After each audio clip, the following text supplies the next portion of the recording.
어떤 계기를 통해 탈북을 결심하게 되셨나요? 아마도 제가 탈북을 하게 됐을 때는 여러 가지 사건들이 계속 쌓이다가 더는 못 살겠다, 이렇게 됐던 것 같아요.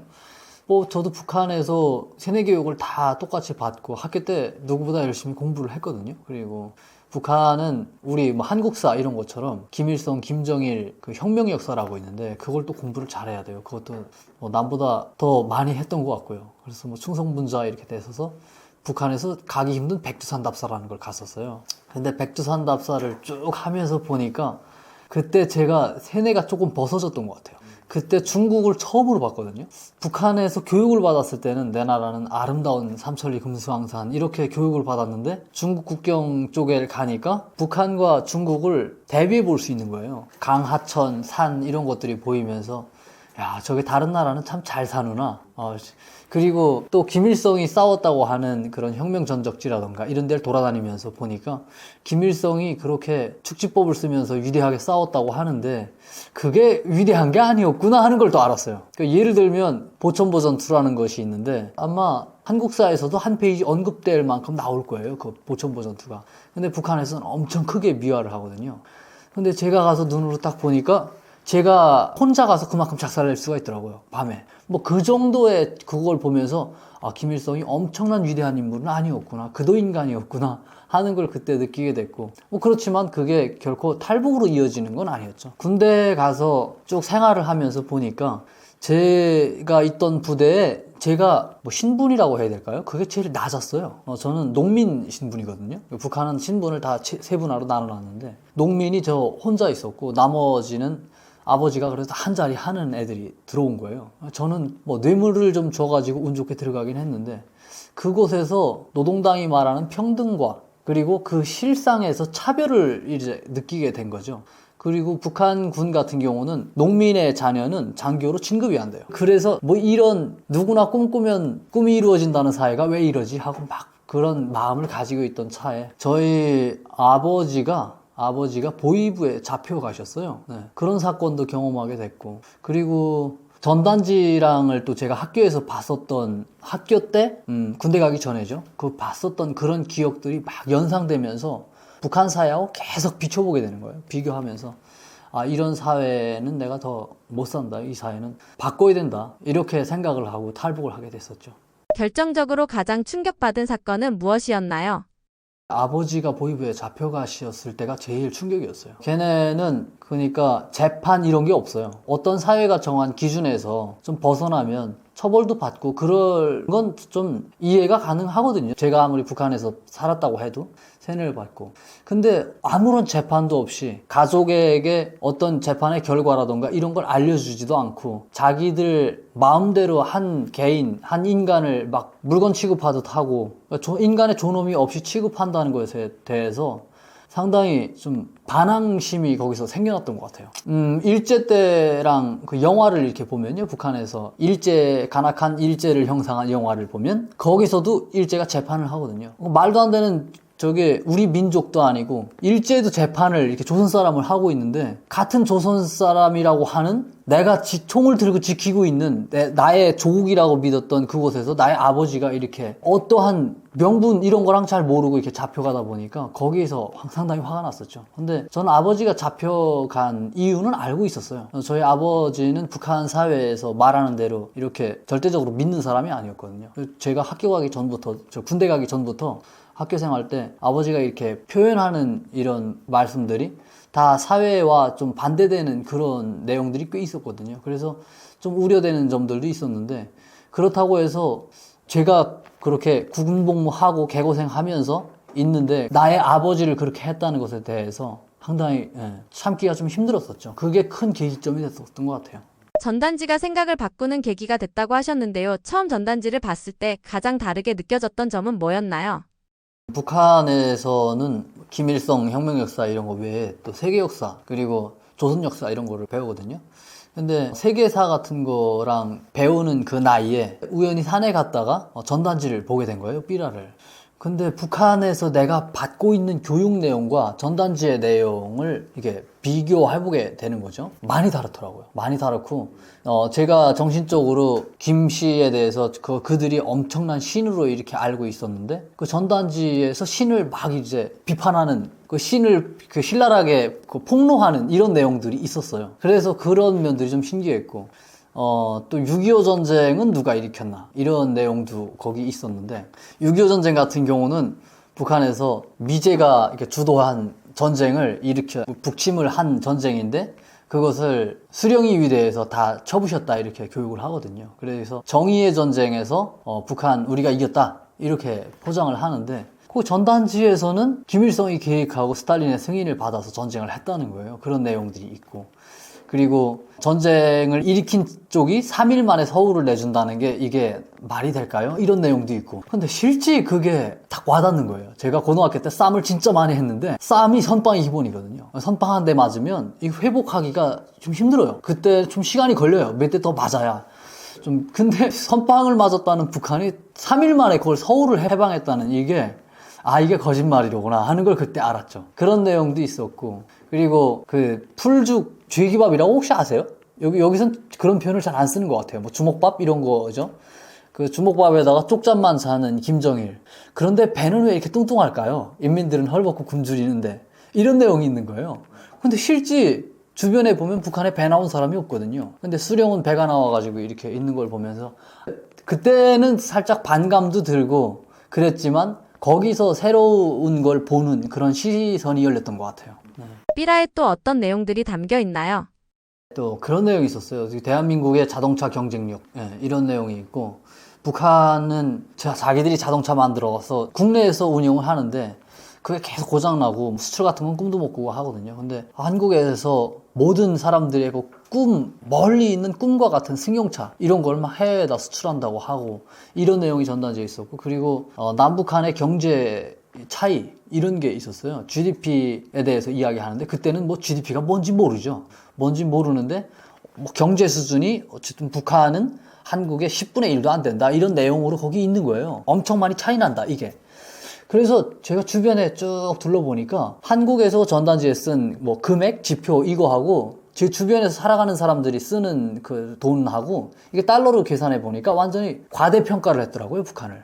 그래서 남조선에서 저놈들이 우리를 헐뜯고 비방하려고 하면 오히려 더 낮게 잡아 불렀을 것 같고 그리고 자기는 더 잘 산다고 이렇게 했을 것 같은데 북한의 현실보다 더 잘 사는 걸로 표현을 한 거예요. 그래서 저들이 일방적으로 우리를 헐뜯는 건 아니었구나.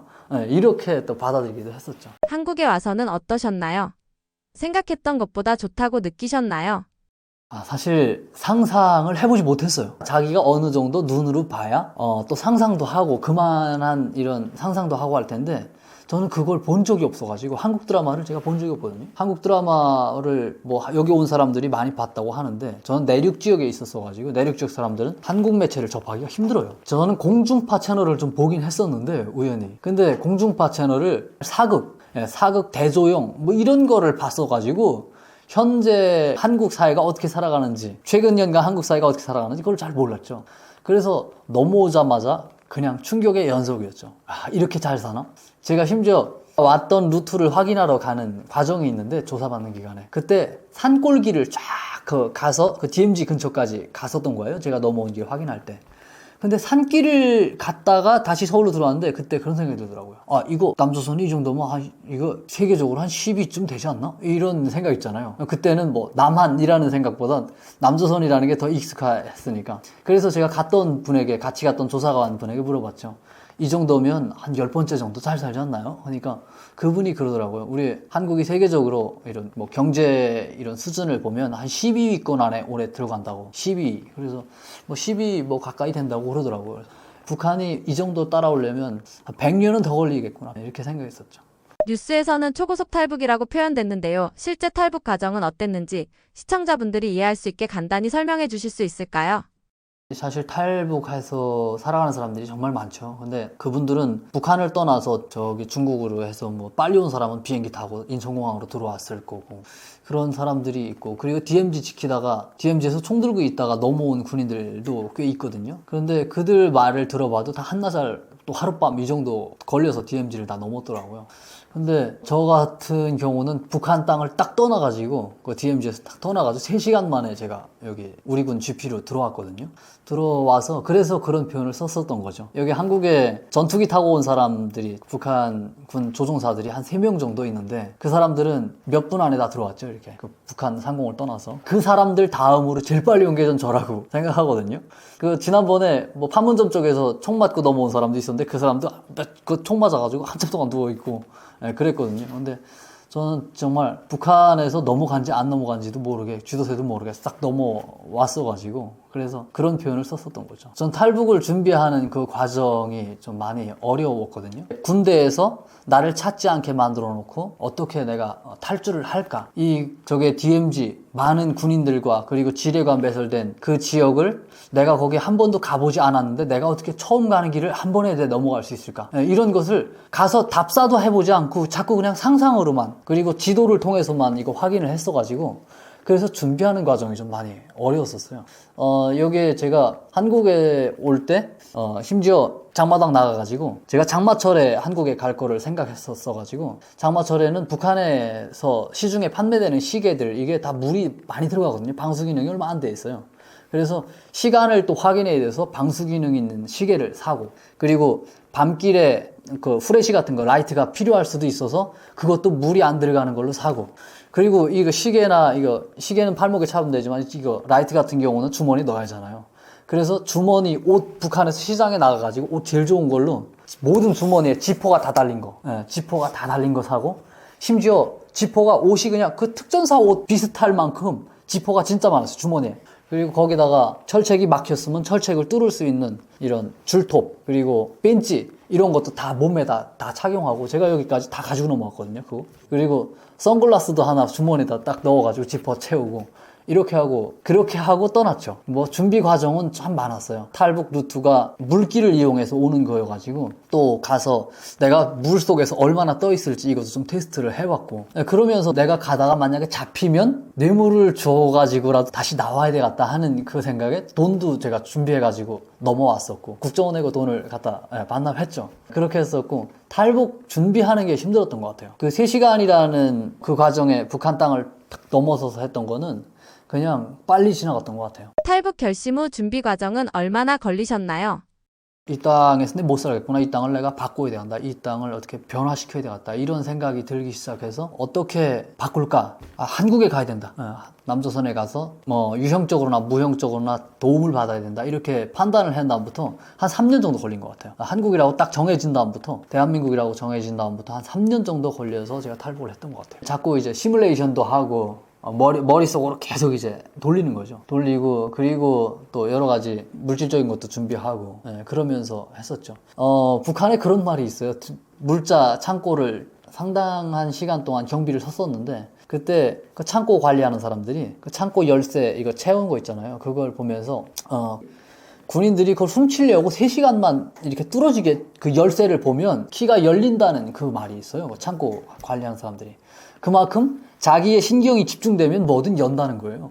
근데 저는 그걸 가지고 DMZ를 한 번도 가보지 않았지만 자꾸 이렇게 고민하고 보니까 길이 보이더라고요. 그래서 제가 여기 와가지고 종이의 집이라는 TV 시리즈 그걸 보면서 재밌더라고요. 저거 내가 대본 쓰면 저기 버금가게 쓸 수 있지 않을까? 이런 상상도 해봤습니다. 그리고 이젠 딱 북한 땅을 벗어난다고 할 때 그 북한의 산발도 쫙 둘러보는 거예요. 보면서 내가 이 땅을 다시는 돌아오지 못할 수도 있다는, 넘어가다 죽어가지고 이 땅을 다시는 눈에 담을 수 없다는 이런 여러 가지 좀 감성적이면서도 좀 현실적인 이런 마음들이 막 밀려왔던 것 같아요. 마지막으로 북한 땅을 바라보실 때 어떤 감정이 드셨나요? 그 마음이, 그 감정의 영역이 좀 분함, 억울함. 내가 왜 이 땅을 내가 이렇게 벗어나야만 하지, 지금? 내가 태어난 이 땅, 누구나 고향 땅을 사랑하죠. 근데 그 땅을 내가 당장 지금 떠나가야 된다는, 또 죽음이 기다리는 저게 DMZ를 통과해야 된다는 그런 여러 가지 마음들이 막 착잡하게 밀려왔던 것 같아요. 감정에 너무 교차를 하는 그 시간이었던 것 같아요. 그래서 쭉 돌아보고 마지막으로 내가 또 너 산천을 내가 눈에다 담아보자 하고 비가 그날 많이 왔는데 그날 쭉 둘러보고 그렇게 하고 또 마음을 다잡고 좀 그렇게 하고 떠났죠. DMZ를 넘어서 처음 한국 군인을 마주했을 때 북한에서 상상하던 모습과 달랐던 점이 있었나요? 제가 이제 DMZ를 넘어서 우리 군 쪽으로 절책으로 접근을 할 때 우리 군이 저를 발견한 거예요. 북한군 같은 경우는 제가 넘어간지 안 넘어간지도 모르는데 우리 군은 이제 저를 발견하고 불빛이 저에게 쫙 집중되더라고요. 집중되더니 귀순할 의사가 있는가? 의사가 있으면 남쪽으로 내려오라 이렇게 해요. 그래서 저도 이제 막 손을 흔들고 숨어서 침범하지 않는다는 걸 이런 걸 제가 좀 이렇게 막 손을 흔들고 하니까 남쪽으로 내려오라 하면서 이제 쭉 안내 방송이 나오더라고요. 그래서 앞에까지 이제 힘겹게 철책 앞에까지 갔는데 철책문이 쫙 열리더니 우리 군인들이 뛰어나오는 거예요. 우리 군이. 그래서 저를 쭉 둘러쌌는데 제가 북한에서 본 적이 없는 그런 신체를 가진 집단이었어요. 엄청 위압감이 들고 눈만 이렇게 딱 내놓고 총구를 딱 들이대는데 신체가 엄청 크고 북한군보다 그리고 그들이 신고 있는 전투화부터 시작해서 위압감이 팍 들더라고요. 그때 느낀 감정은 그거였어요. 그때 제가 주머니에서 이제 준비해왔던 지퍼를 탁 열고 선글라스를 이제 꺼내서 딱 이게 썼죠. 썼는데 아마 군인들도 아마 제가 주머니에 손 갔을 때 진짜 당황했을 거예요. 제가 뭐 수류탄을 꺼내는지 뭔지 제가 그냥 무모한 행동이었죠. 무모한 행동이었고 또 저는 이게 한국 사회가 인권이 보장된 이런 사회라고는 제가 상상도 못했으니까요. 여기 넘어가면 기다렸다는 듯이 사진 찍어서 다 폭로하고 이렇게 할 줄 알아서 안경을 이제 썼었던 거죠. 선글라스를. 그래서 군인들이 그래서 저를 이제 묶는데 그때 제가 나는 내 집에 내 발로 찾아왔는데 묶습니까? 이렇게 하니까 거기서 이거는 절차니까 따라줘야 됩니다. 그래서 아무 소리 못하고 이렇게 묶이고 그리고 제가 가져왔던 작은 단도라고 해야 되나요? 그 작은 칼 그리고 철책 끊는 거 장비들 다 내려놓고 다음에 묶여가지고 뒤로 묶여서 안에까지 이제 들어갔죠. 근데 군인들에게서 오는 위압감이 좀 많이 컸었어요. 거기서 뭐 그들이 저에게 총을 쏠 거라고는 상상하지 않았어요. 앞으로 벌어질 일이 어떻게 전개될지 이게 좀 많이 두려웠었죠. 우리 군을 접하고 우리 군의 차량에 태워서 거기는 아마 뭐 한 개 중대 정도 있는 소초가 되니까요. 4단 지휘부쯤 되는 것 같아요. 그쪽으로 저를 이제 압송하는데 차량을 타고 가는데 차량이 너무 좋은 거예요. 제 대기했다는 듯이 그 차량이 거기 사단장 차가 금방 왔을 것 같진 않은데 북한군 사단장 차에 머금가는 그런 차량이 저를 이제 호송하고 있는 거예요. 그래서 좀 신기했어요. 우리 군 거기 앞에 쫙 차 주차해 놓은 것들 보니까 타이어도 이렇게 보니까 타이어가 그냥 그 이빨이 너무 좋은 거예요. 제가 북한군에 있을 때는 그 타이어 뻥크 나는 걸 수리하느라고 너무 개고생을 했어가지고 저도 운전병이었거든요. 그래서 같은 동종업계를 한번 둘러봤는데 잘 살더라고요. 지금은 북한을 바라볼 때 어떤 느낌이 드시나요? 여러 감정이 들죠. 모호하죠. 북한 바라볼 때. 저기 억압받는 인민들, 그리고 수많은 청년들, 10년, 13년 이 나이에 자기 생활, 자기 사적인 이런 걸 다 포기하고 김정은에게 가서 뭐 목숨 바쳐 일하고 싸우고 이런 면들을 보면 마음이 아프죠. 그들이 그만큼 헌신한 것에 비해서 그들이 10분의 1 아니면 100분의 1이라도 그들에게 그들의 삶에 좀 돌아왔으면 좋겠지만 전혀 그렇지 않거든요. 그들이 현대판 뭐 김정은 일가의 노예라고밖에 보여지지 않기 때문에 그에 대해서 많이 안타깝고 그리고 제가 여기서 그들을 위해서 뛰어나게 해줄 수 없는 그 스스로에 대해서 좀 많이 미안한 생각도 들고요. 그리고 또 안도감도 들고요. 이 땅에서 내가 아침에 눈을 뜨면 나는 지금 평온한 속에서 눈을 떴고 따뜻한 데서 그리고 따뜻한 물에 샤워하고 그리고 제가 뭐 어디 가서 혼밥을 먹든 뭘 먹든 쌀밥에다가 고기를 먹을 수 있고 이런 점들이 감사하고 내가 북한에 없는 게 얼마나 다행스러운가 뭐 이런 여러 가지 생각들이 드는 것 같아요. 포로가 된 북한 군인의 인터뷰 영상이 공개됐는데요. 과거에 북한 현역 군인이었던 입장에서 그 영상을 보며 어떤 생각이 드셨나요? 쟤네가 포로가 된 거는 쟤네 의지로 포로가 된 게 아니로구나. 사람이 그 총알 맞으면 맞아본 사람의 그 증언에 따르면 쩔도를 하는 거예요. 딱 까무라치거나 정신을 잃는 거예요. 뭐 그런 순간에 아마 포로가 됐을 거라고 전 그렇게 생각을 했어요. 근데 이번에 그 다큐가 하나 나왔는데 그걸 보니까 진짜 그랬다고 하더라고요. 그들이 정신만 온전하게 가지고 있고 주변에 폭탄이나 뭐나 있었으면 진짜 걔네가 스스로 죽었을 거예요. 근데 지금은 살아가지고 뭐 한국에 오겠다 이런 말도 하고 그리고 실제로 또 오고 봐서 하고 이런 마음들을 보면서 좀 어떻게 진짜 그들이 한국에 왔으면 좋겠지만 최소한 우크라이나에서 살았으면 좋겠다. 이런 생각이 들더라고요. 그들이 영원히 누군가에게 지배당했을 때는 자기들이 믿고 있는 수령, 김정은을 위해서 죽겠다고 막 이렇게 했는데 세상을 알고 그리고 북한 체제의 모순에 대해서 깨닫는 그 순간부터는 자기들이 살아온 과거에 대해서 얼마나 헛되고 무모한 짓이었는가 이런 것도 생각해보고 그 시간을 아마 그 사람들이 그 감옥 포로수용소에서 많이 느낄 것 같아요. 그리고 그 애들이 제가 보니까 그 중에서 공부를 한 친구들이더라고요. 그 젊은 세대들 속에서도 머리가 깨어있고 공부를 한 친구더라고요. 연차가 쌓인 그 사람이 그 기자님에게 이렇게 PD님인가 그분에게 이렇게 하는 발언이랑 그리고 그쪽 어린 친구 20대 초반 친구는 기자님하고 PD님하고 이렇게 뭘 말하고 하는 내용은 없었는데 마지막에 그 친구가 편지를 써요. 편지를 쓰는데 편지의 내용은 어떻든 모르겠는데 편지 글체가 얘는 공부를 적당히 한 애가 아니에요. 편지 글체가 아주 엄청 잘 쓰더라고요. 그래서 쟤는 북한에서 공부를 많이 한 애로구나 하는 게 탁 들어오더라고요. 그들이 살아준 것에 대해서 너무 다행스럽고 이전에는 적군이었지만 우리 대한민국에 돌아온다면 우리 대한민국에 정말 대체할 수 없는 그런 훌륭한 인물들로 될 수 있다고 저는 생각을 하거든요. 포로 수용소에서 한식은 못 먹어도 아마 북한군에 있었던 것보다는 삶이 나을 수 있어요. 감옥에 갇혀서 세상과 접촉할 수 없는 무기력함 이런 것도 있겠지만 오히려 그 시간을 통해서 자기의 삶을 돌아보게 되고 생각의 시간을 가지고 이런 게 오히려 그들에게는 앞으로 살아갈 삶에 좀 도움이 될 거라고 저는 생각되더라고요. 차라리 포로로 잡힌 게 축복이라고 생각하시나요?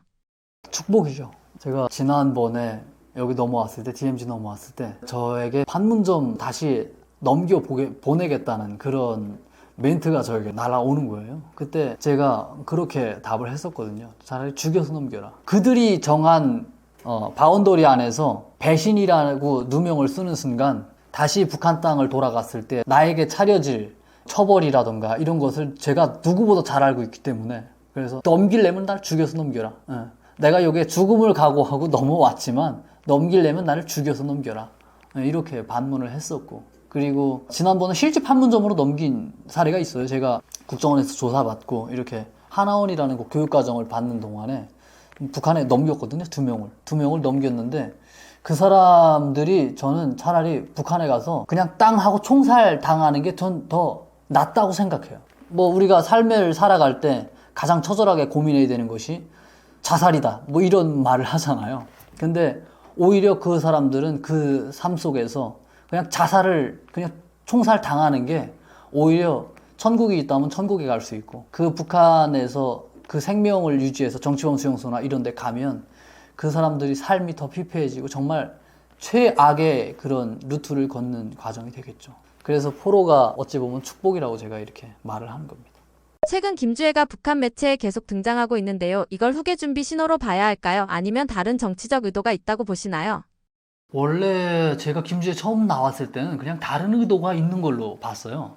김정은이 너무 딱딱한 독재자이기 때문에 그래서 김정은도 그냥 어린 한 인간이고 그냥 작은 애를 내세워서 그 자기의 그 딱딱한 면을 좀 덮으려고 하는 그런 면을 좀 봤거든요. 근데 최근 년간에 들어서서는 다르게 보이기 시작하는 거예요. 그게 도를 넘은 거죠. 북한에서 열병식 하는데 옆에 나와가지고 할아버지들하고 좀 같이 서 있고 그리고 북한에서 공군 비행장에서 전투기 막 뜨고 하는데 거기 와서 가죽 재킷을 입고 그리고 선글라스를 딱 쓰고 있는 이 면들이 이 북한 주민들이 이해할 수 있는 그리고 받아들일 수 있는 이 도를 넘었거든요, 이미. 그리고 얼마 전에는 그 설명절날에 김일성, 김정일 참배하는 이 시간이 있는데 그때 김주애가 거기 정면에 서가지고 키도 꽤 컸더라고요.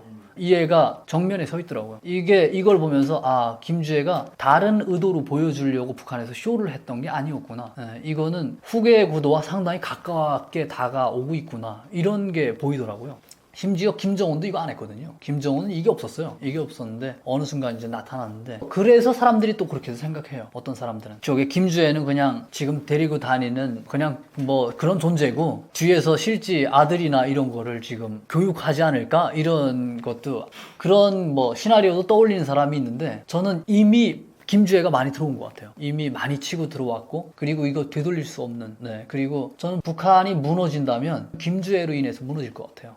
예, 북한은 여성에 대한 가부장적 의식 이게 엄청 강하거든요. 심지어 그래요. 그러니까 제가 운전병이었으니까 이제 차가 가다가 길이 안 좋아서 고장이 나잖아요. 길이 안 좋아서 내가 뭐 차가 술이 안 좋아서 뭐가 이렇게 고장이 났는데 같이 가던 그 일행들이 그 운전병을 탓하거나 이러질 않아요. 야, 새끼야, 너 차 수리 바로 했어야지 이러지 않아요. 그 일행 속에서 여자를 둘러봐요. 야, 이거 어떤 여자애가 생리하는 거 아니야? 이런 표현을 쓸 만큼 엄청 저속하고 이런 표현을 쓸 만큼 여성에 대한 이런 사회적 지위 이게 상당히 낮거든요. 근데 그거를 김정은이 다 무시하고 자기 딸을 이렇게 내세우는 그 순간부터 이 순간부터 김정은은 이제 오히려 역효과가 나타나는 거죠. 김정은은 북한에서 김주애의 아버지인 동시에 북한의 전 어린이들 다음 세대를 대체할 어린이들의 모든 아버지거든요. 김정은이. 그게 어린이집 다 가면 경애하는 김정은 원수님 그리고 뭐 아버지 원수님 고맙습니다. 이런 문구가 다 있어요. 아버지로 믿고 있던 그 김정은. 근데 그게 이제 김주애가 등장함으로 인해서 그냥 김주애의 아버지가 된 거예요. 우리의 아버지인 줄 알았는데 김주애의 아버지인 거죠. 그래서 그에 대한 소외감을 느낄 수밖에 없는 거죠. 소외감을. 그래서 그런 다음 세대 이런 사람들 그리고 앞으로도 북한의 그런 주요 직책들 이런 거는 대부분 군부나 이런 거는 다 남자들이 다 차지하고 남자들이 해갈 수밖에 없는 그런 구조이기 때문에 김주애가 어느 독재 이런 것을 바통을 넘겨받아서 자기가 원하는 대로 무엇인가를 실행하려고 할 때 강한 저항력 그리고 다른 성장 환경 이런 것을 가짐으로 해서 주민들의 그 공감 이런 것을 이끌어낼 것 같지는 못하고 생각하거든요. 김주애가 아무리 헌신을 하든 뭘 하든. 그러니까 지금 북한은 김주애로 인해서 어떤 큰 변화가 올 거라고 저는 지금 예상하고 있어요. 언제 어떤 식으로 변화가 올 것이라고 보시나요? 실제 변하기 시작했을 때는 김정은이 당장 죽을 건 아닐 테니까요.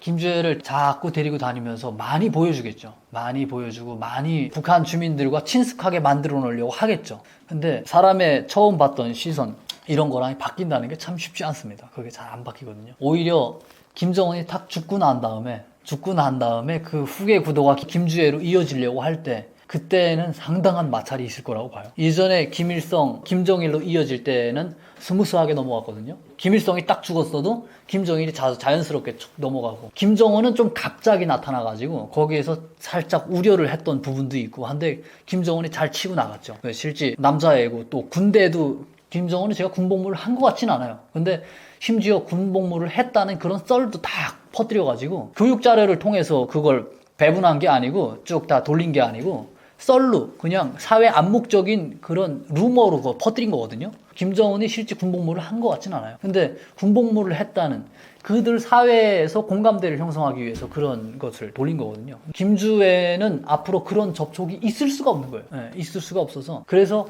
권력 구도가 탁 넘어가려고 할 때 그때는 진짜 반드시 일어날 거라고 저는 거진 뭐 확신 가까이 해요. 김주애가 여자라서 그런 걸까요? 여자라서 그렇고 그리고 성장 환경이 다른 거예요. 그 김일성, 김정일, 김정은까지는 그래도 조금 김정은도 좀 그런데 김정은까지는 좀 용납이 돼요. 근데 그 다음부터가 안 되는 거예요. 그러니까 김일성은 그들이 말하는 혁명의 일세로서 같이 몸을 쓰면서 싸웠어요.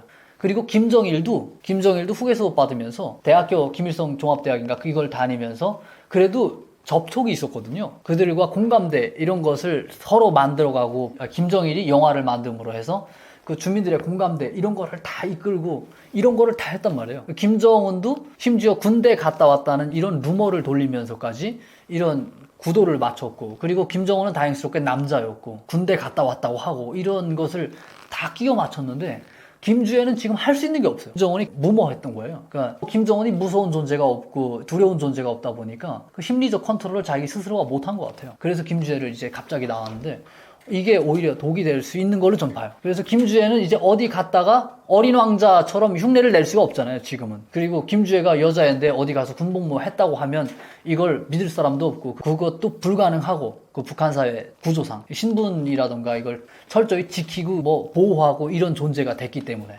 그래서 이제는 완전히 무르했던 기름방울인 거죠, 김주애가. 얘가 죽었다 깨어나도 북한 사람들의 인식에서 그리고 문화적 공감대 이런 거를 맞추기가 힘들 거예요. 그럴 일은 없을 거예요. 북한 군인뿐 아니라 북한 주민들도 김주애를 못 믿어하나요?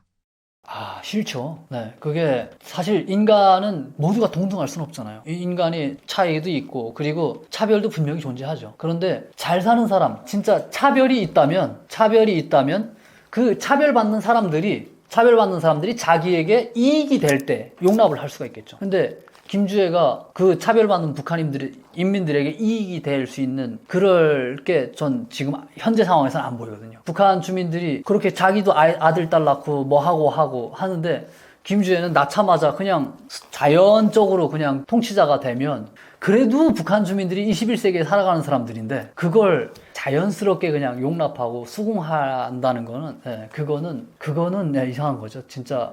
요즘 다시 김정은에게 아들이 있다는 이야기가 나옵니다. 이런 소문이 반복해서 나오는 배경은 뭐라고 보시나요?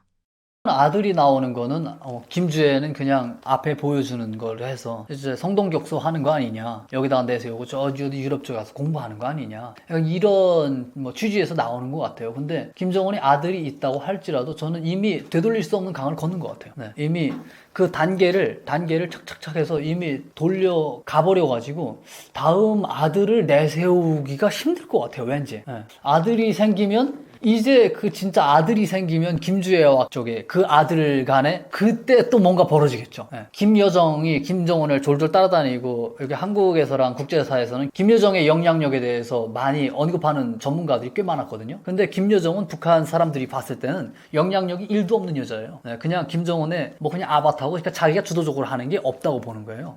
북한 사람들의 입장으로 봤을 때는. 근데 이제 김주애는 그런 존재가 아닌 거예요. 이미 김주애는 이제 주도적으로 뭐 뭔가를 할 것처럼 이제 치고 나온 거예요. 지금까지 배경이. 근데 갑자기 아들이 나왔다. 이런 경우는 상당한 이제 둘이 권력을 다투고 이제 싸움을 하겠죠. 남자는 언젠가는 결혼해야 되고 이런 존재들이잖아요. 그래서 남자는 누군가 심리적으로 봤을 때 단순하기 때문에 그것에서 성적 욕망에 끌려서 이쁜 여자애 이렇게 뭐 결혼을 할 수도 있고 자기가 원하는 걸 할 수가 있는데 여자애가 최고 통치자가 됐을 때는 이게 애매한 거예요. 이게 여자는 상대적으로 자기보다 우월한 그런 존재를 원할 거고 할 텐데 그런 면에서 그들이 성인이 된 다음에 김정은이 아들이 있다면 아들이 나왔을 때 이때는 아마 큰 마찰이 일어날 거예요. 후계자 이야기가 나올 때마다 거론되는 김한솔은 어떤 존재인가요?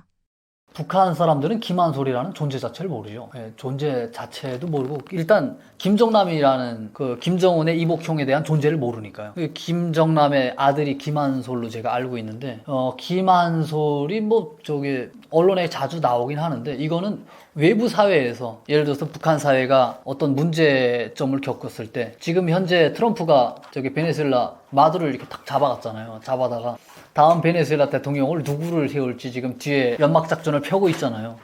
그런 것처럼 그 뒤에 김한솔을 너 해 하고 할지는 모르겠어요. 근데 북한 사람들이 결코 김한솔에 대한 존재를 완전히 몰랐던 상태에서 김한솔을 받아들인다는 것도 이것도 어불성설이고 그냥 김한솔도 역시 좀 불운한 운명이었던 것 같아요. 네. 스스로가 북한에서 자기가 나와가지고 원래 되려면 김한솔이 지금 나와서 액션을 해야 돼요. 북한 사회를 위해서. 그리고 국제사회 김정은 독재자에 맞춰서 어떤 액션을 해야 김한솔이 어떤 면목도 생기고 이렇게 될 텐데 전혀 그런 면도 없고요. 그런 걱정은 그냥 시기상조이고 그런 것 같아요. 김정은의 건강 이상설도 후계자 이야기와 함께 자주 나오는데요. 이런 건강 관련 이야기들은 어떻게 보고 계신가요?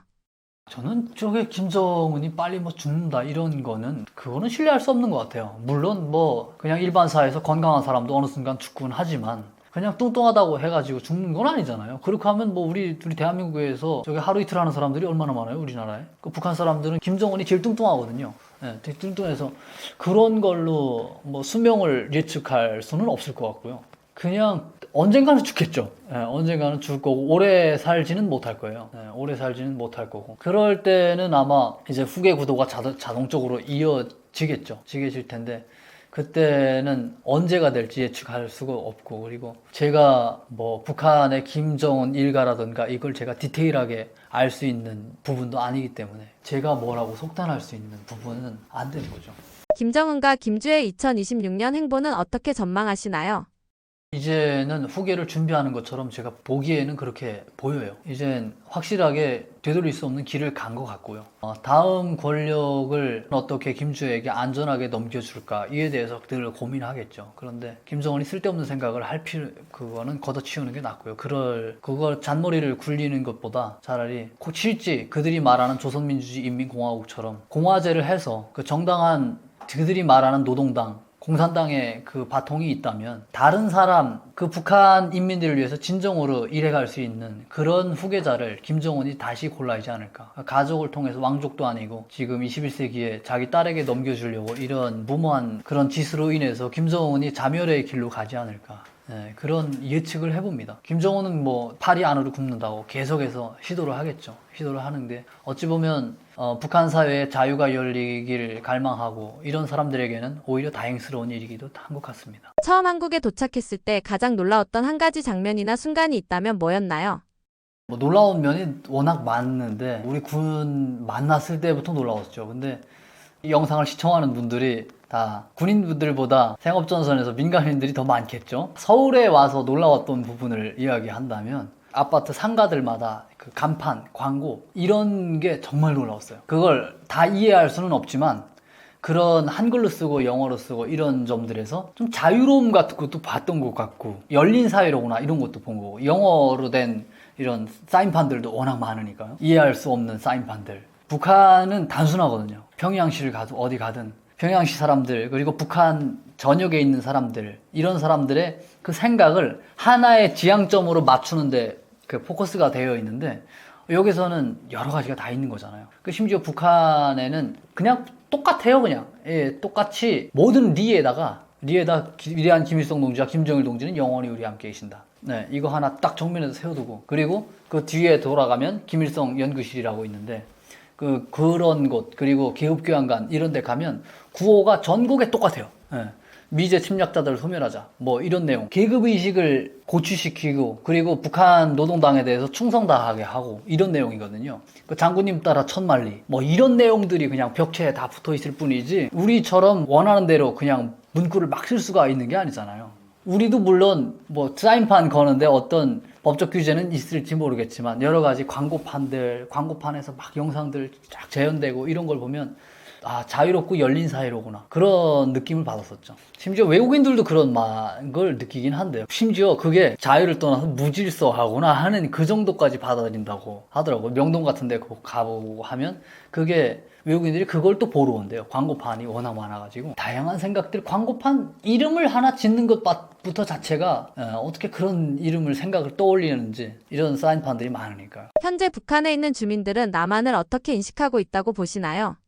현재라고 말씀을 드리기는 제가 좀 어려울 것 같아요. 지금은 김정은이 반통일 정책을 제시하고 그리고 두 국가론에 대해서 계속 발언을 하기 때문에 지금 북한 주민들의 심리에 우리 대한민국을 바라보는 그 시선이 어떻게 바뀌었을지는 제가 떠올리기가 좀 힘드네요. 근데 아직까지 뭐 인간의 생각은 관성을 띠고 있기 때문에 과거의 생각을 완전히 지우기란 힘들겠죠. 그래서 과거에 제가 교육받고 그리고 그 사회 사람들하고 느끼는 바로는 한국하고 통일하고 그리고 한국 사람들에 대한 인식은 엄청 좋아요. 북한이 생각하고 있는 그거는 미제가 남조선 괴뢰군, 그러니까 군이라는 것을 군부를 앞세워서 이 통일을 가로막고 있다고 지금 이렇게 알고 있거든요, 표면상으로. 그래서 그 인민들은 그냥 우리가 해방해야 될 존재들이다. 이렇게 생각하고 또는 그들은 우리보다 자유롭고 잘 살아. 이런 생각을 하고 이러기 때문에 우리 한국 사람에 대해서는 동경의 대상이고 악의 대상은 아니죠. 악한 존재라고 생각을 떠올리진 않죠, 북한 사람들이. 과거의 반통일 정책 이전까지는 북한에서 통일 관련된 노래들이 진짜 많았어요. 네. 그리고 실제 우리 대한민국에서 공연도 가서 실제 하잖아요. 북한 가서 공연도 이렇게 하고 하면 그 가수들이 풍기는 이런 우리 한국의 정부나 어떤 누구들로부터 통제를 받지 않는다는 그런 인식을 그 무대를 통해서 보는 거예요. 그 북한 가수들이나 이런 사람들이 공식적인 자리에 가서 대화하거나 하면 딱 절제된 표현을 쓰고 그리고 표현의 북한 노래나 예술이 그 예술이 아닌 기술 속에서 기술이거든요. 걔네가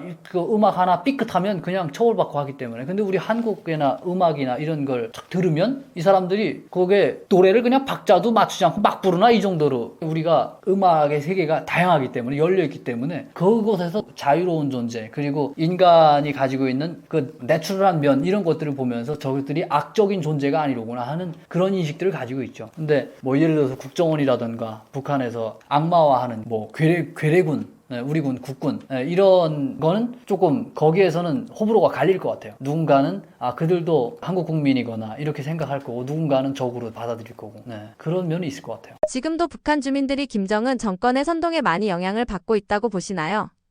선동에 대해서 영향을 많이 받죠. 절대적으로 영향력을 행사하기 때문에 그 영향을 받을지 안 받을지는 자기 내면의 스스로가 표현을 할 수 없는 그냥 내면으로 저항감을 가질 뿐이지 철저한 영향 하에 있기 때문에 영향을 안 받을 수가 없죠.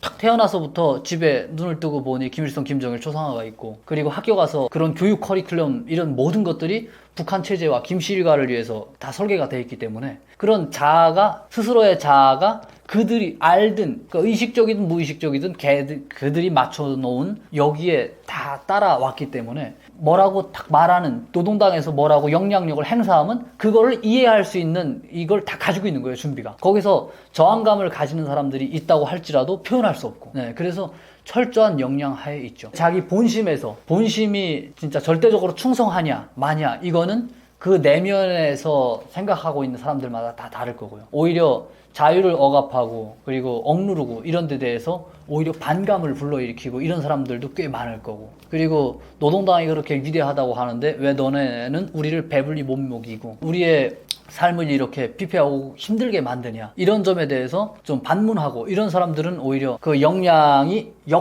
효과가 나타나는 거죠. 오히려 자유롭게 풀어뒀다면 노동당에 대해서 충성할 법 했을 텐데 자기들을 억누르고 이름으로 해서 오히려 반작용 나타나는 그런 거죠. 영향은 철저하게 다 받고 있다고 볼 수가 있죠. 영향 하에 있기 때문에. 충성심이 예전 같지 않다는 말도 있는데 어떻게 생각하시나요?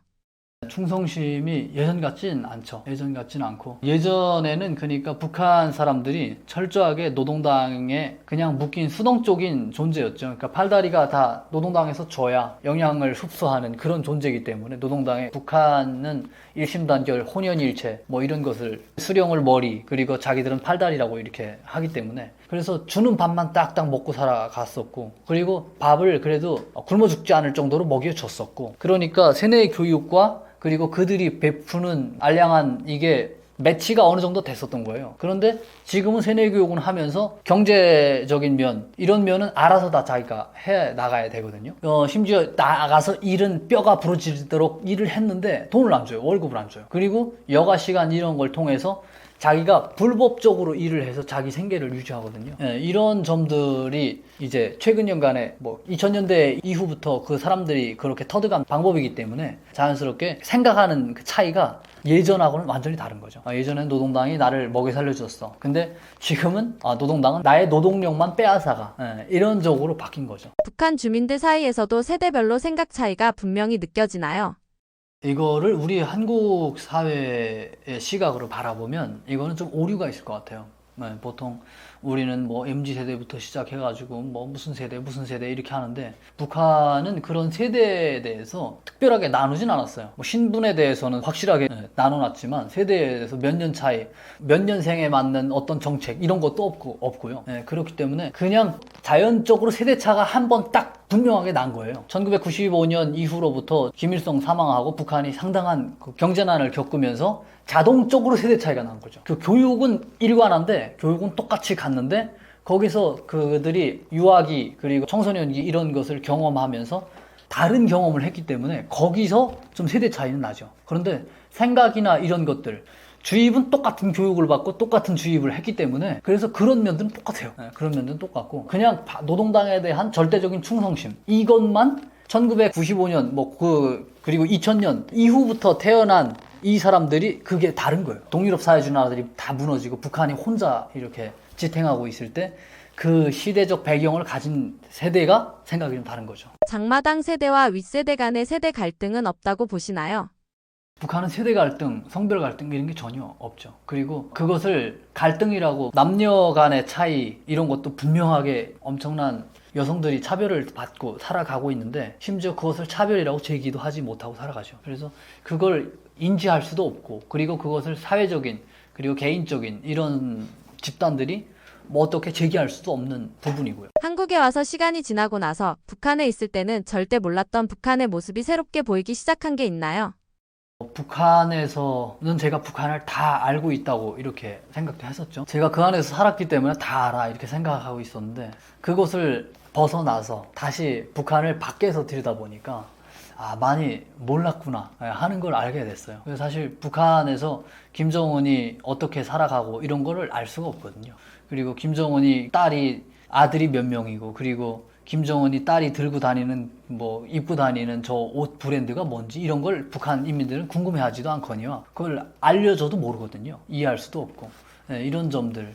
그리고 북한 사회가 만들어 놓은 시스템, 정치 시스템의 정교함, 악랄함, 이런 거에 대해서도 또 여기 와가지고 또 새롭게 알게 되고요. 그리고 여기 탈북해서 한국에 온 사람들의 서로 다른 뭐 배경, 그리고 경험, 이런 것들을 보면서 참 북한 사회가 내가 과거에 알고 있었던 거하고는 너무 다르구나. 정말 저 사회는 좀 빨리 끝나야 되겠구나. 진짜 그런 생각이 더 확실해지죠. 북한 사람들은 저기 김정은이 형이 있는지 없는지도 모르고요. 그리고 김정은이 뭐 그게 이복형을 죽였는지 뭐 어쩐지 이런 것도 모르고요. 노동당이 왜 노동당 당대회를 하는지 이것도 진면모는 모르고요. 그렇게 살아가죠. 뉴스에서 김정은 일가를 보면 어떤 생각이 드시나요? 저는 뉴스에서 김정은 보면 참 착잡해요. 인간은 이기적인 존재라 김정은도 자기 할 바를 최선에서 하는 것 같아요. 인민들을 억누르고 뭐 그런다고 하지만 그 지 거잖아요, 다. 세습 독재 하기 때문에. 그래서 나름 일은 진짜 열심히 하는 것 같아요. 전 한국의 정치인들도 저 김정은 보면서 뭐 본받을 건 본받아야 된다고 전 생각하거든요. 그러니까 자기 거 챙기는 거는 김정은이 아주 잘하는 것 같아요. 자기 거. 그게 그 인민들 혹사하면서 자기 건 혹사하면서 자기 가족 챙기고 그 딸 데리고 다니고 자기 거 챙기고 그리고 핵 만들고 자기 어떻게 지키겠다고 핵 만들고 국제사회 막 어기고 나가고 이런 거 보면 참 무식하고 용감한 면이 보이면서도 그냥 살고자 진짜 열심히 노력하는구나, 열심히 노력하고 있구나, 이런 게 보여요.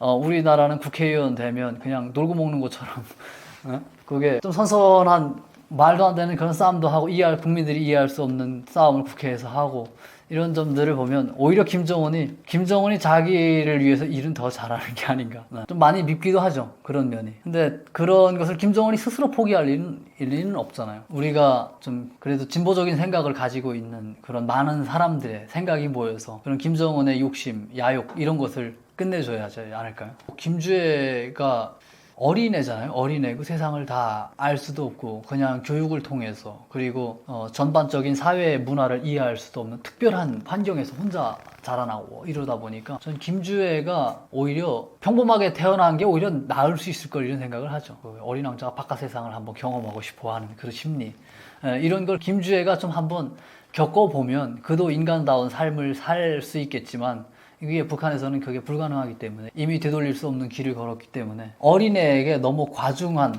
너무 가혹한 이게 쥐어진 것 같아요. 악마의 무엇인가가 쟁기가 쥐어진 것 같아요, 김주애에게. 한국 군부대에서 총기와 장비를 직접 보셨다고 들었습니다. 가장 먼저 놀랐던 첫인상은 뭐였나요? 제가 총이라던가 뭐 탱크라던가 이건 전문가가 제가 아니어가지고 그 총기의 성능, 그리고 제가 뭐 북한에서 AK 소총 뭐 많이 쏴보지도 못했어요. 50발 미만으로 쐈거든요. 뭐 8년 이렇게 군복무 하면서. 그러니까 우리 군에서 신병 교육을 마친 군인보다 제가 총탄을 조금 쏜 거예요. 그러니까 전문가적인 눈으로 볼 수는 없을 것 같고요. 우리 군이 그 개인들이 가지고 있는 전투 장비, 복장, 이런 점들이 제 눈에 제일 먼저 들어왔던 것 같아요. 그러니까 DMZ 넘어왔을 때부터 우리 군이 신고 있는 군화, 전투화 이게 딱 눈에 들어왔었고, 그리고 또 우리 군의 그 훈련이랑 가고 제가 지난번에 KTCT라고 해서 저기 인제 쪽에 과학화 군사훈련단 이런 게 있거든요. 거기 가서 우리 군이 개인 장비 이런 것들을 보면서 이들이 전투하는 무기 이런 걸 떠나서 그 개인들이 신고 있는 신발, 옷 이런 것을 그 개인의 몸 보호를 위해서 최대한 노력을 했구나, 최대한으로 노력을 하고 있구나, 이런 걸 느꼈어요. 북한군은 방탄복이 없거든요. 근데 방탄복이 있고 여기 우리 군은, 그리고 신발이라던가 판초라고 하나요? 뭐 그런 거랑, 그리고 가다가 잠자리 펴고 잘 수 있는 이런 것들이 너무 좋았어요. 그런 점들을 봤을 때 북한에서는 인간 병기인데 정신만 뚜렷하게 가지고 수령을 위해서 목숨 바쳐 싸워라 하면서 총은 쥐어주되 그들이 산판에 그냥 걸어 다닐 수 있는 신발 정도만 신기거든요. 그리고 옷이라던가 비 맞으면 다 자기 몸으로 말려야 되고, 뭐 똑같은 인간인데 북한 군인들은 인간 취급을 못 받고 싸우는 이런 병기인가 반면에 우리 군은 군대라는 엄격한 체계 속에는 살아갈지 몰라도 그들이 사용하는 필수품, 이런 점들이 그 인간의 존엄에 맞춰서 설계가 됐다는 이 점이 놀라웠었죠. 북한에서는 총을 쏠 일이 거의 없으신가요?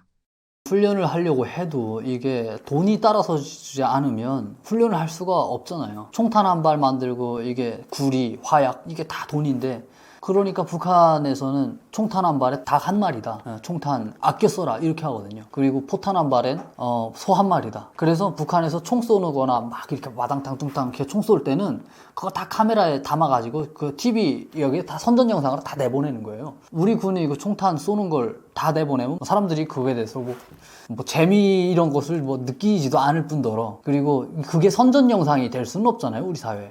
우리는 그냥 그 군인이니까 당연히 쏴야 되는 총탄인가 보다 이렇게 생각하는데, 북한 군은 실탄 한 발 쏘기가 그렇게 힘든 거죠. 그래서 1년에 동계훈련에 3발, 하계훈련에 3발 이 정도를 주는데, 그마저도 제가 넘어오기 한 2, 3년 전부터는 그마저도 총탄을 지급하지 않아요. 사격 훈련하는 거 말로 하는 거 있거든요. 왼쪽, 오른쪽 하면서 땅, 말로 하는 그게 그들의 훈련 교본을 그래서 만들었어요, 그렇게. 그래서 그런 훈련을 뭐 하면서 하니까 돈이 없으니까 제대로 된 훈련을 할 수가 없죠. 뭐 수영훈련 이런 거 하려고 해도 산지에 있는 그런 부대들이 차 타고 빠르게 이동해서 강에 나가서 수영하고 이래야 되는데, 강에 갔다 올 수 있는 뭐 차량도 뭐 부품이 없어서 다 고장나고, 그리고 기름이 없어서 갔다 올 수 있는 환경도 아니고 하니까 땅 짚고 헤엄도 치고, 그 훈련을 그냥 형식적으로 굶대죠. 돈이 있어야 뭐 여러 가지, 비행기 전투기 조종사들도 뭐 비행기 타야 싸움에 실력이 늘 텐데, 북한군은 그 석유 갖다, 항공석유 갖다 넣는 거, 그리고 항공기 엔진이라는 것도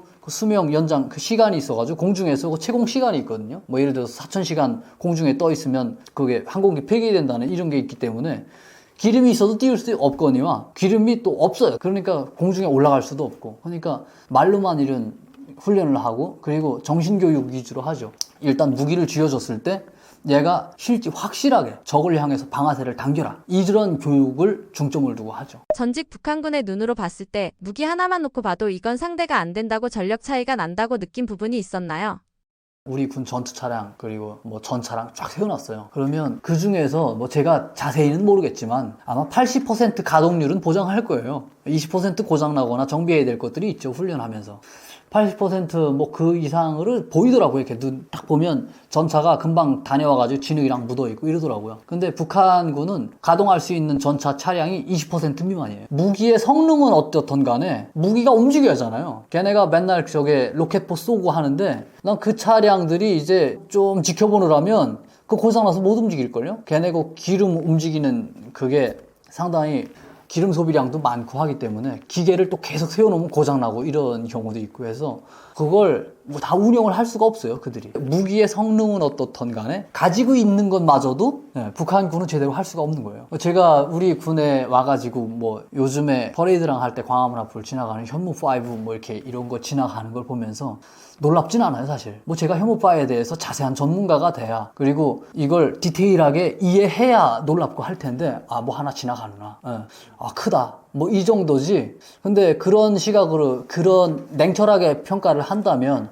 북한 같은 경우는 국제사회의 제재를 다 무시하고 핵무기 개발하고, 그리고 심지어 그렇게 봉쇄하는 그 와중에도 자체로 위성 쌓아올릴 수 있는 능력을 다 가진 북한이잖아요. 그러니까 그 부분에 대해서 내가 현무5 지나가는 게 진짜 놀랍다, 이렇게 말하는 게 어불성설인 거죠. 걔네 북한은 실질적으로 보여지는 대륙간 탄도로켓 쏘아 올릴 수 있는 뭐 재진입 기술은 어떻든 모르겠지만 쏘아 올릴 수 있는 능력을 다 가졌고, 이런 것들을 봤을 때는 어떻게 어떻다 이렇게 볼 수는 없는 것 같아요.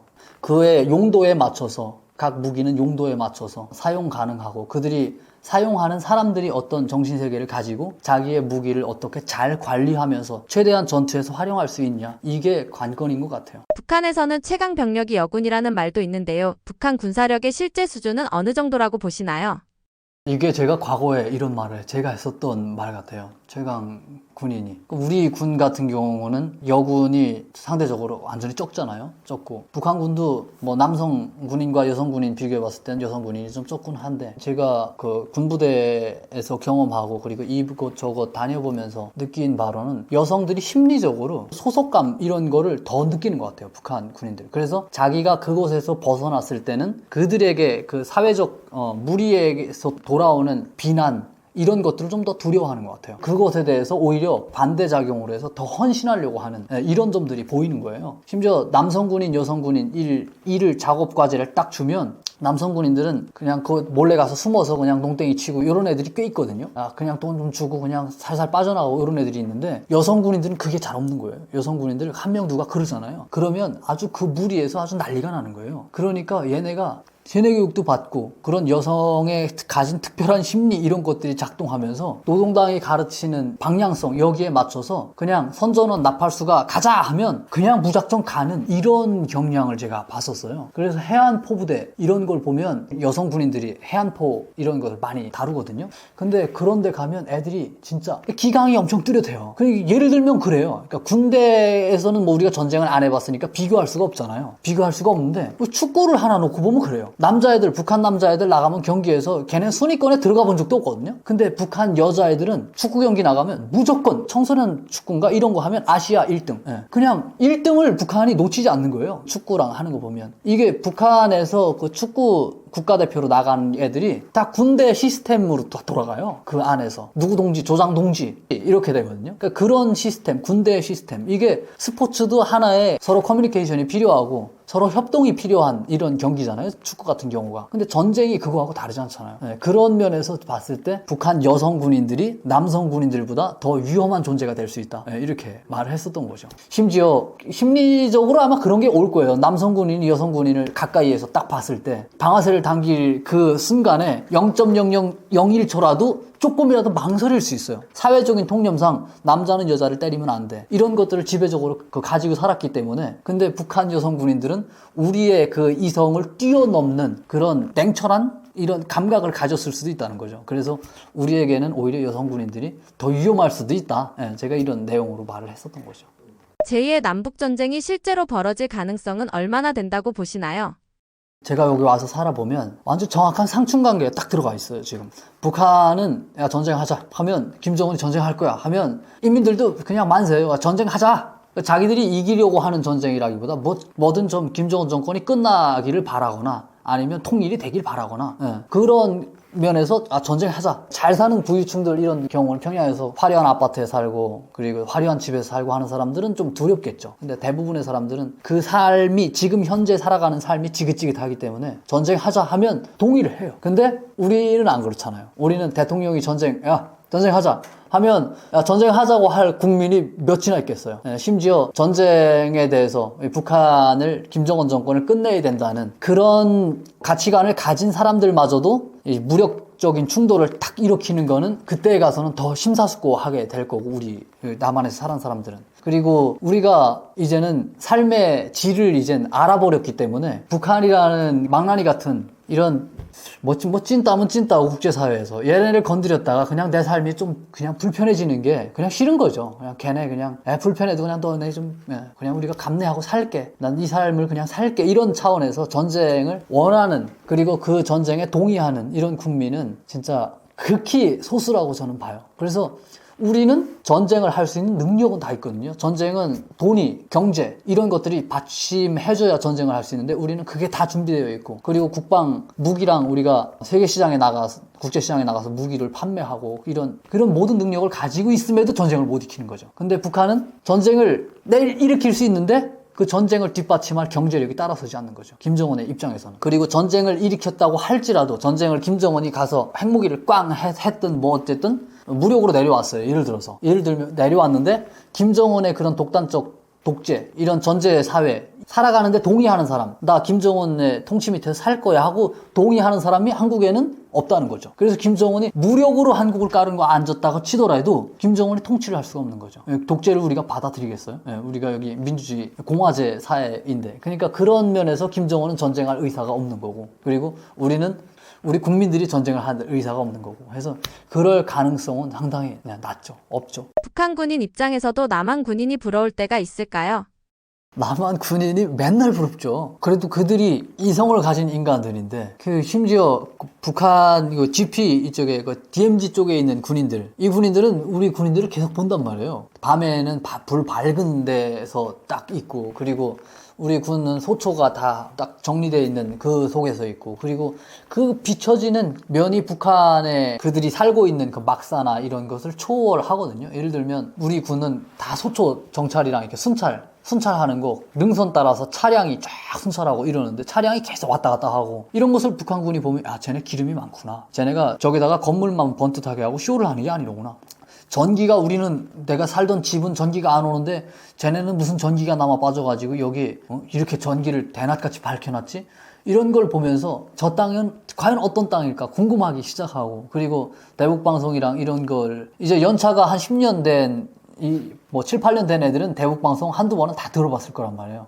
뭐 지금 요즘은 안 하니까 신입들은 못 들어봤겠지만 짠밥 있는 애들이 거기서 보쳐나가면 그 하급들하고 대화하면 그런 대화도 하죠. 야 쟤네는 저게 지난번에 보니까 군복무를 18개월 한다더라. 야, 월급도 준대. 이런 말이 그 DMZ뿐만 아니라 뒤에 후방까지 다 들어가요. 그래서 제가 후방에 있을 때는 그런 말을 들었어요. 남조선 저기 괴뢰군은 2년 6개월 군복무를 한대. 예, 그러더라고요. 근데 그 소식이 언제 건진 모르겠어요. 이제 2년 6개월 하는 데가 없잖아요. 2년 6개월 하고 그리고 월급도 준대. 휴가도 왔다 갔다 한대. 이런 말 그리고 야 그때 절반 이상이 대학생이래. 북한 군에는 대학생이 한 5% 미만이거든요. 군 내부에. 근데 절반 이상이 다 대학생이래. 이런 말을 들었을 때 참 부럽기도 하고 신기하기도 하고 대체 뭐지? 돈도 주고 군대가 어떻게 휴가도 왔다 갔다 할 수 있고 그리고 왜 군복무가 저렇게 짧지? 궁금한 게 연속이었죠. 그리고 제가 그때 북한군에 있을 때 연평도 포격전에 대한 영상을 하나 봤었는데 그 영상 속에서 우리 군이 이제 훈련하는 걸 항공모함이랑 이런 데서 미군하고 우리 국군하고 이제 합동 훈련하는 걸 사진으로 탁탁탁 보여줘요. 근데 그런 걸 보면서 위압감이 들더라고요. 예. 신체가 일단 다르고 그리고 가지고 있는 분위기가 압도적인 거예요. 그래서 걔네 그 영상을 나중에 다 회수해서 없앴어요. 그걸 선전 영상으로 쓰려고 하다가 그게 제목이 남조선 괴뢰군은 우리의 철천지 원수다 뭐 이런 내용이었어요. 그 적개심을 불러일으키는 그런 교육 영상이었는데 이로 인해서 적개심이 아니라 저같이 다른 면을 보는 애들이 많은 거예요. 쫄아가지고 그런 면이 있어서 그 영상을 싹 다 회수해 갔어요. 네.